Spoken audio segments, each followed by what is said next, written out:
ഇന്ന് തന്നെ ഡൗൺലോഡ് ചെയ്യൂ. കാണൂ നിങ്ങളുടെ ഫേവറേറ്റ് ഷോസ്.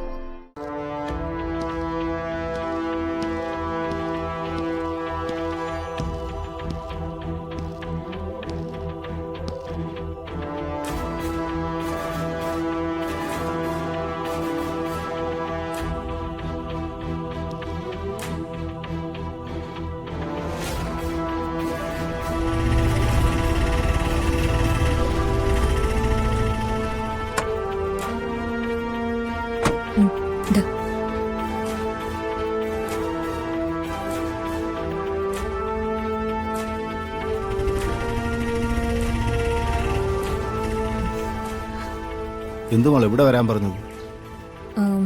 വീട്ടിൽ വെച്ചോ ക്യാമ്പിൽ വെച്ചോ സംസാരിക്കാൻ പറ്റാത്ത കാര്യമായതുകൊണ്ടാ ഇവിടെ വെച്ച് കാണാന്ന് പറഞ്ഞത്. ഏതെങ്കിലും പുതിയ കേസിന്റെ കാര്യമാണോ? ഇത് നമ്മുടെ കിരണിന് വേണ്ടിയാ.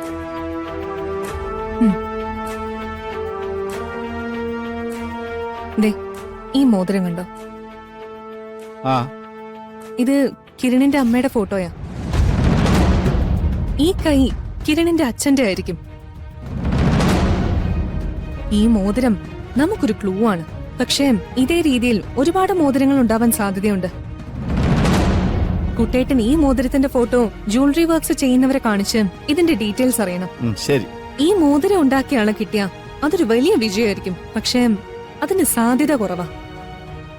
എന്നാലും നമുക്കൊന്ന് ശ്രമിച്ചു നോക്കാം.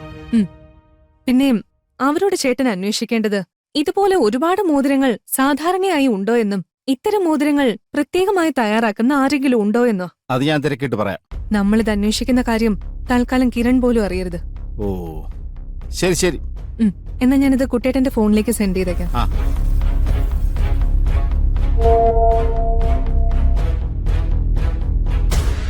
ശരി കുട്ടേട്ടൻ. ശരി മോളെ.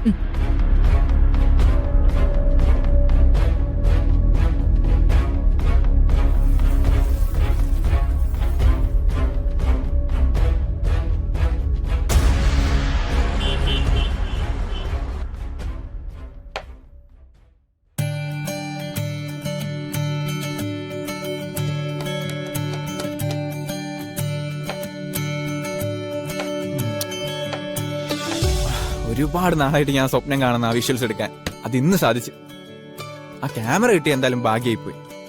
അതൊക്കെ ശരിയാ, പക്ഷെ നീ ചെയ്തത് ഒട്ടും ശരിയായില്ല. എന്ത് വീഡിയോ ഷൂട്ട് ചെയ്തോ? അതൊന്നുമല്ല, ഇത്രയും നല്ല ക്യാമറ വാങ്ങിയിട്ട് നീ ഞങ്ങൾക്ക് ചെലവൊന്നും ചെയ്തില്ലല്ലോ. അതാണോ കാര്യോ? അതെപ്പോ വേണേ ചെയ്യാലോ നമുക്ക്. എന്നാ പിന്നെ ഇന്ന് രാത്രി തന്നെ ആയാലോ? ഞാൻ റെഡിയാ. എന്താ അബി? എന്നാ നിങ്ങൾ പ്ലാൻ ചെയ്തോ, നമുക്ക് എന്താണെന്ന് വെച്ചാൽ ചെയ്യാം. എന്നാ പിന്നെ ഇന്ന് രാത്രി നമുക്ക് അടിച്ചു പൊളിക്കാം. അടി പൊളിക്കാം.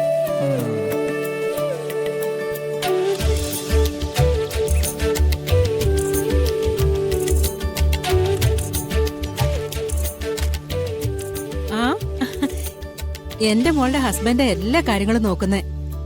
ആ, മോള് ഉടനെ ചാനലിൽ ജോയിൻ ചെയ്യും. ശരി ശരി.